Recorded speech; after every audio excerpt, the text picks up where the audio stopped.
Hello beautiful soul! Welcome back to my channel. This is my channel. I'm from Japan. Kabayan Virgo. This reading is for you.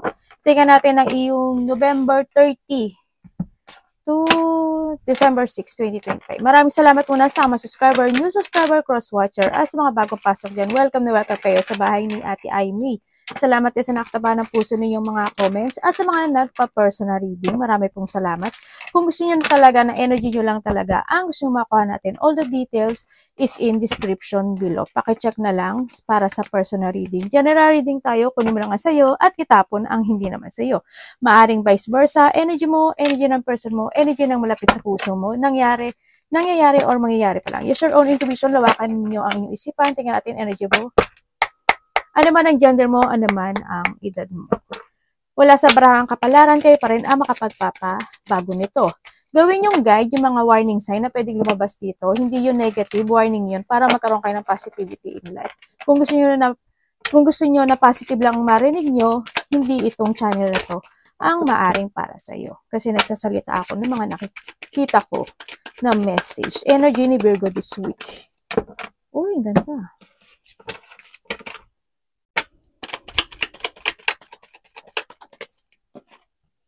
Okay.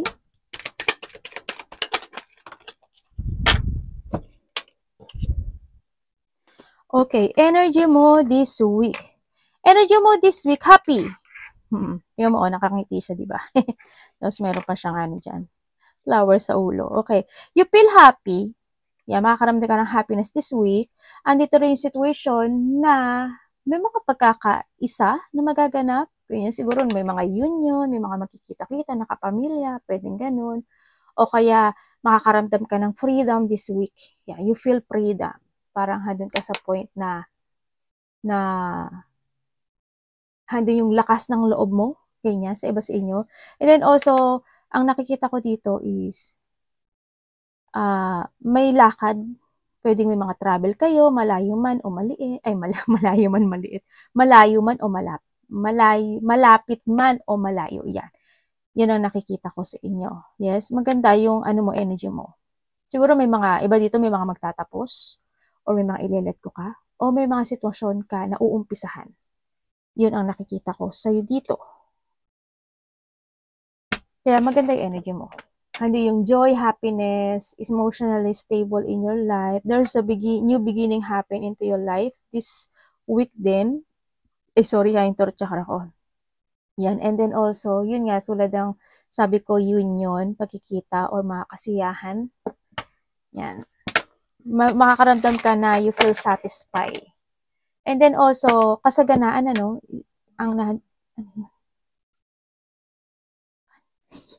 may kasaganaan, tsaka ando yung, merong kang fortunate outcome. Yun ang nakikita ko dito. May mga wish come true rin sa iba na makakamit. Tingnan natin ang parating sa iyo.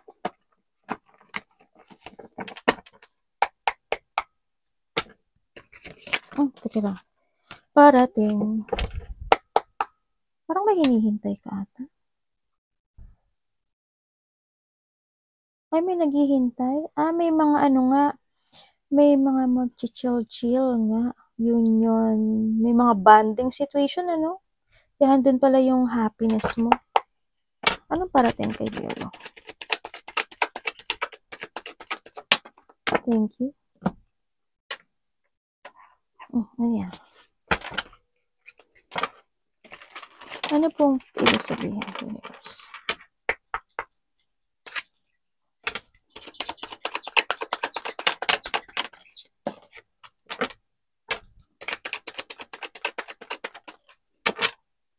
Parating. Okay.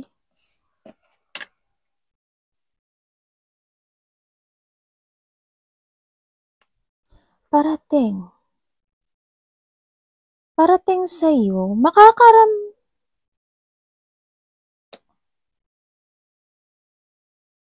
parating sa'yo this week is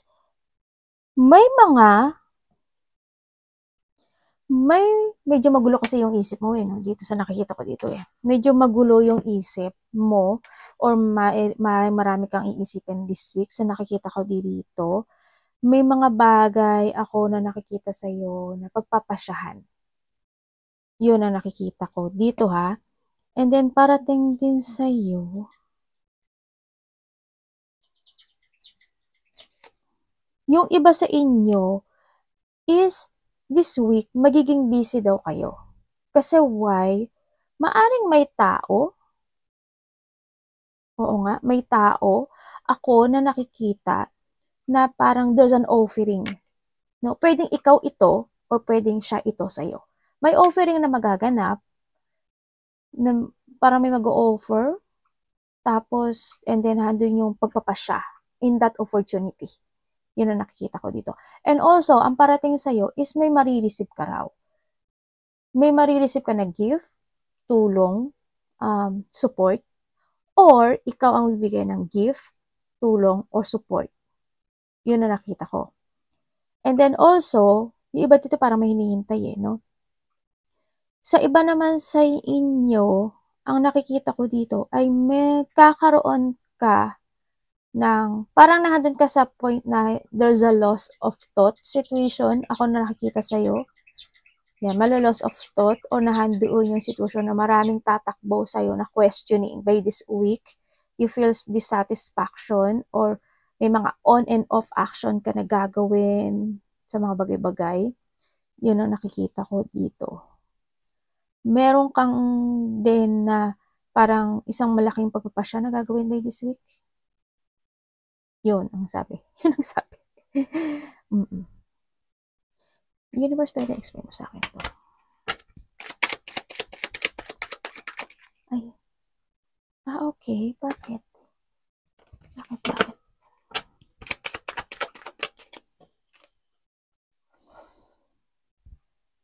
Ay, makakaramdam ka daw ng lungkot. Makakaramdam ka ng lungkot sa isang tao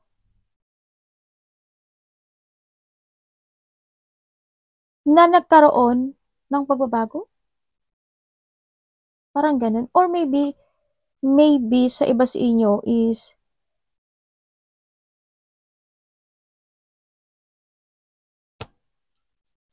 parang something need na kailangang baguhin or i-prepare, actionan, or merong isang sitwasyon na need to heal. Parang nandun sa point na yun.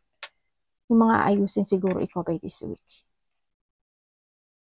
Yun ang nakikita ko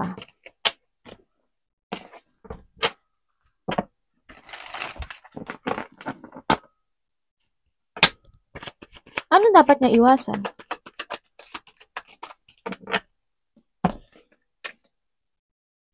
Sa iba sa inyo, Virgo may sinasabi kasi si card na Oo nga, hindi ako nagkamali.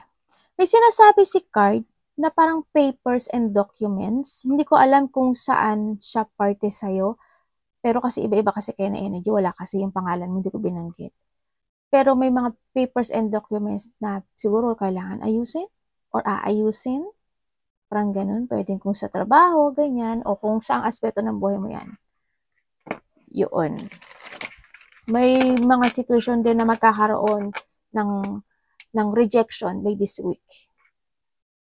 Halimbawa, inaya kita, pero sabi mo, hindi, busy kasi ako Maring ganun, di ba? O kaya inaya mo ako. I-reject kita kasi sabihin ko rin, busy ako. Yung mga ganun. Basta may mga rejection situation ako na nakikita sa'yo. Dapat iwasan.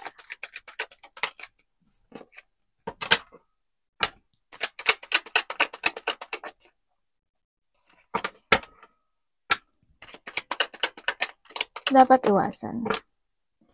Kalali. Okay. Dapat mong iwasan, Virgo. Siguro dapat mong iwasan yung ma-out of control ka.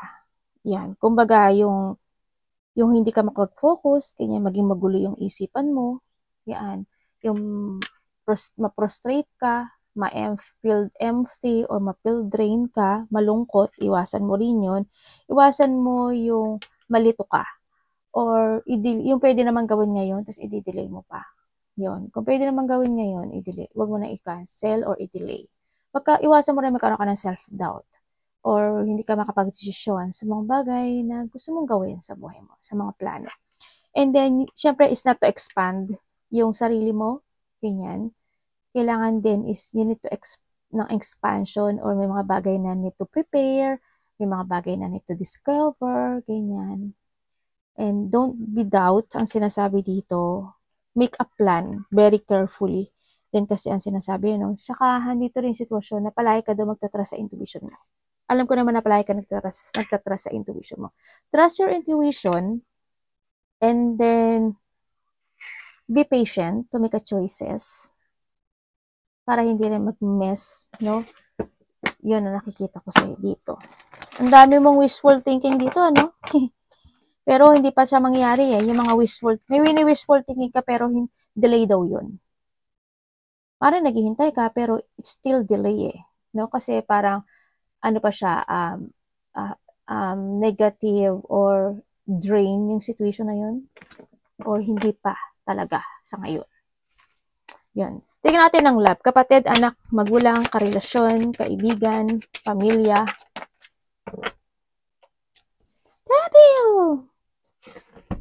Ano ito si David? Love. Okay. Okay, when it comes sa love. Okay, by this week, ang nakikita ko sa'yo dito, ano to? Sa iba dito, ano to? Kasamahan mo sa trabaho or mas bata to sa'yo. Pwedeng anak mo. Ganyan. Sa iba ha, sa iba. Either kasamahan mo siya sa trabaho or mas bata to sa'yo. Yun ang nakita ko. Kung kayo is magkahiwalay nitong tao na to, kasi there's an apology situation. Yes, nagkaroon ng pagre-release. No? Nagkaroon ng pagre-release pero they still want to connect itong tao na to. Vice versa, no pointed name. Yun na nakikita ko. So, iba siya kasamahan nyo talaga to sa katrabaho. Or anak, ganyan. Yun na nakita ko. There's a partnership or handin pa rin yung gusto ng connection nitong tao na to sa'yo. Gusto niya mag-apology. Gusto niya magkaroon ng resetting. They feel frustrated. Nagkaroon siya ng awakening eh, no? They're still manifesting dito sa sitwasyon na ito. Maaari magkakaroon ng connection kayo kasi may text message ako nakikita dito. Yun. So, iba dito may third party to. Kaya nandun yung ano. Isa dito nagkaroon ng awakening, nag-iba ng direksyon, pero nahahatak ng nakaraan. Gusto pa rin kumonek sa iba at gusto magkaroon ng recovery dito. Siguro hindi man siya sa ngayon magaganap, either by the 3 days, 3 weeks, 3 months, or by the next year ng first month, pwedeng maganap ito, o kaya by the March, yun. Magkakaroon ng, either magte-text siya sa'yo, or magkakaroon kayo ng connection nito sa mga nagkahiwalay dyan. Yun. And then also, sa mga ano naman, magkarelasyon, magkakaroon daw kayo ng, pag-uusap. Magkakaroon kayo ng pag-uusap or something. Parang, magkakaroon kayo ng dealing this week. Yeah, may mga dealing situation, may mga partnership situation, may mga decision making ako na nakikita sa iyo. Yan. May gagawin kayong ganun by this week.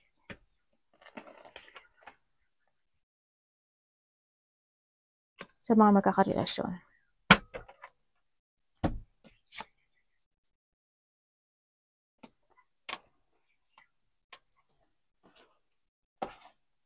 Baka may mga pag-uusapan kayo. Ito.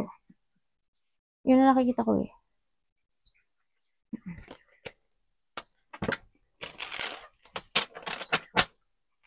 Meron kayong plano.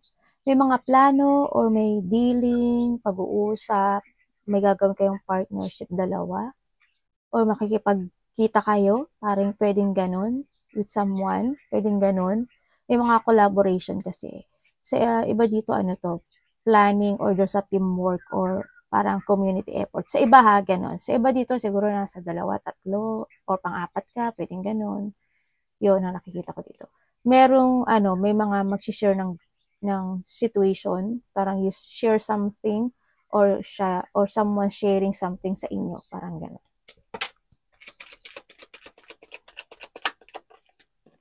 May nakikita rin ako na getting together. Kaya may mga getting together, either family unity, reunion, surprise parties event, ganyan. Close relationship pwede. And then also, fun, happiness, enjoyment. May sinasabing coming home. Hindi ko alam kung uuwi ka ng probinsya, uuwi ka ng katabing baryo o ibang bansa sa Pilipinas or someone. Ganyan. Ako nakikita sa inyo. Aba, puro ano to ah. Ay. Night and night. Night King. Meron kang sitwasyon na inaalala dito. Sitwasyon sa nakaraan, kasi nandito ka sa sitwasyon mo na you feel worrying, nandun ka sa point na parang deep inside, meron kang lungkot or pag-aalala nararamdaman. Pero kung papakita mo yung sarili mo, hindi nila mapapansin. Yun ang nakikita ko sa'yo dito. No? May mga bagay ka na naiisip sa nakaraan or sa isang tao. Pwedeng ganun. Sa iba sa inyo ha. Yun. May mga biglaang magaganap o mangyayari. Pwedeng ano ko to, viewers.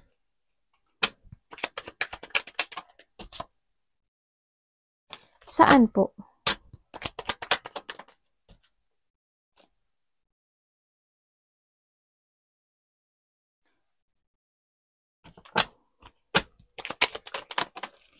May biglaang magaganap o mangyayari na aaksyonan mo raw. O nahadon ka sa point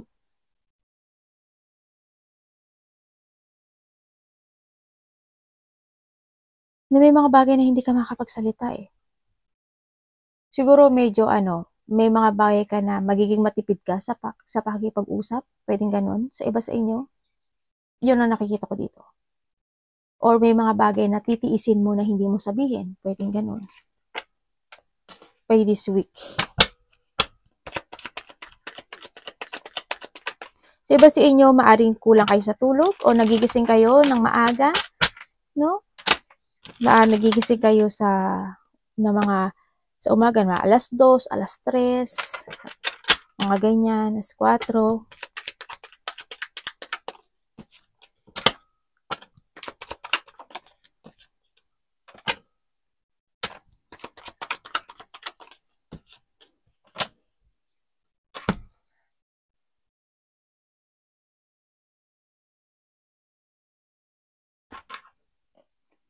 There's an offering ako na nakikita sa'yo dito. May iisipin ka, may tao na nag-iisip about something offering. Yun ang nakikita ko. Andun din yung sitwasyon na there's a creative idea na gagawin mong reality siya. Parang ganun. Parang you want to follow your heart in a good way or you want to follow your heart sa naiisip mo. Susundin mo yung nararamdaman mo by this week sa nakikita ko dito.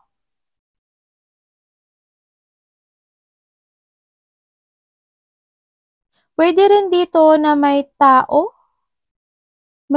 babae. Ako nakikita dito na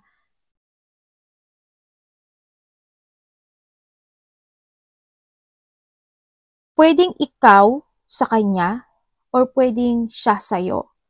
Kasi ang nakikita ko dito, may konting disappointment ka na mararamdaman. May konting disappointment dito sa sitwasyon na to. Yun. Ako nakikita sa'yo. Actually, ang dami mga naisip eh. Parang gulo naman. Parang ganun. Bakit ganun? Ang gulo, sabi mo. May ganung sitwasyon.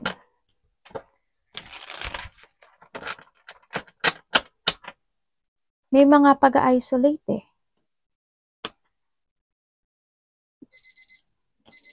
Tingnan natin. Puro night ka kasi ah. Okay.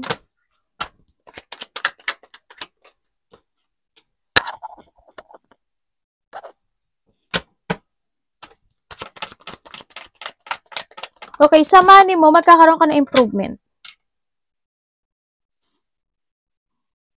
Hindi siya malaki, pero there's an improvement coming sa when it comes to your money.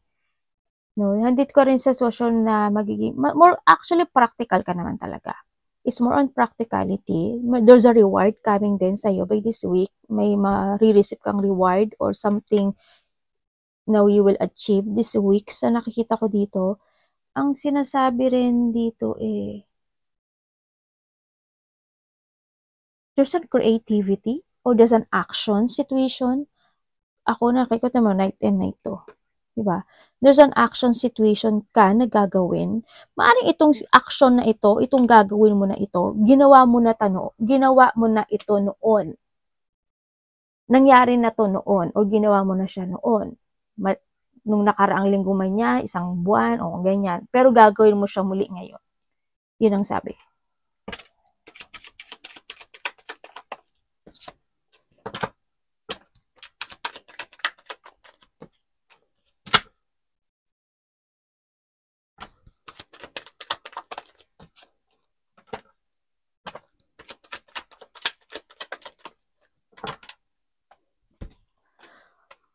Aba, sabi abe.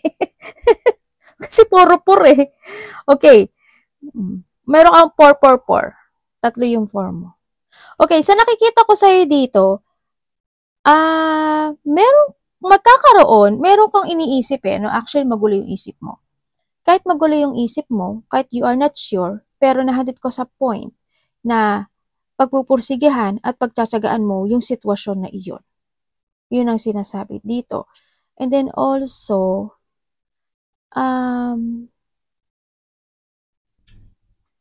there is a situation na you still holding this time na maaring hindi mo siya kayang i-let go or hindi mo ma-let go. Yun ang nakikita ko dito.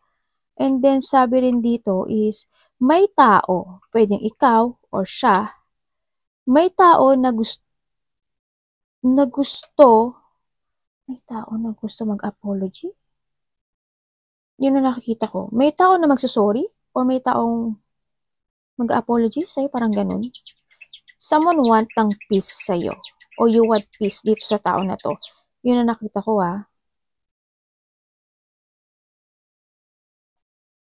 Sa iba dito medyo may gulo no? Either magkakaroon talaga ng conflict, hindi pagkakaintindihan, intense, maiirita, may mga disagreement, may mga tension, battle, pwedeng ganun. Yan. Or may situation ka na may mga bagay ka na itatama by this week. Yun na nakikita ko. Pwedeng may mga i-correct or may mga itatama ka by this week na isang sitwasyon into your life. Yun na nakikita ko dito. Arigatou naman si God bless.